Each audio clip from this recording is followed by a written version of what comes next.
హనుమకొండ జిల్లా ఎల్కతుర్తి మండల కేంద్రంలోని చింతలపల్లి క్రాస్ రహదారిపై ఎస్బీఐ సమీపంలో వానలు పడితే చాలు రైతుల పొలం లాగా కనిపిస్తున్నాయి.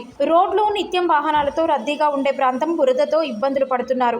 వాహనదారులు, స్థానికులు ఈ మార్గం గుండా చింతలపల్లి, దామెర, దేవునూరు, ధర్మసాగర్, హనుమకొండ, హైదరాబాద్ మరియు కాజీపేట, హుజురాబాద్, కరీంనగర్ వచ్చిపోయే వాహనాలకు అంతరాయం కలుగుతోంది.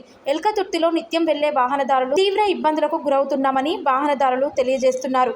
చింతలపల్లి నుండి ఎల్కతుర్తి వరకు మంచి రోడ్డు సౌకర్యం ఉన్నా కనీసం 150 మీటర్ల రోడ్డు వేయడానికి అధికారులు ఎందుకు ఇంత నిర్లక్ష్యం చేస్తున్నారో అని ప్రశ్నిస్తున్నారు. స్థానిక ప్రజలు ఏళ్లు గడుస్తున్నా R&B అధికారులు, స్థానిక రాజకీయ నాయకులు నిర్లక్ష్య వైఖరి వల్లనే ప్రజలకు, వాహనదారులకు ఇబ్బందులు కలుగుతున్నాయని స్థానికులు తీవ్రంగా మండిపడుతున్నారు. వెంటనే ప్రభుత్వ అధికారులు స్పందించి రోడ్డు రవాణా శాఖ మంత్రి పొన్నం ప్రభాకర్ దృష్టికి తీసుకెళ్లి ఈ చిన్న రోడ్డుపై సిమెంట్ రోడ్డు వేసి ప్రజలకు ఇబ్బందులు కలగకుండా చూడాలని స్థానికులు, వాహనదారులు కోరుతున్నారు.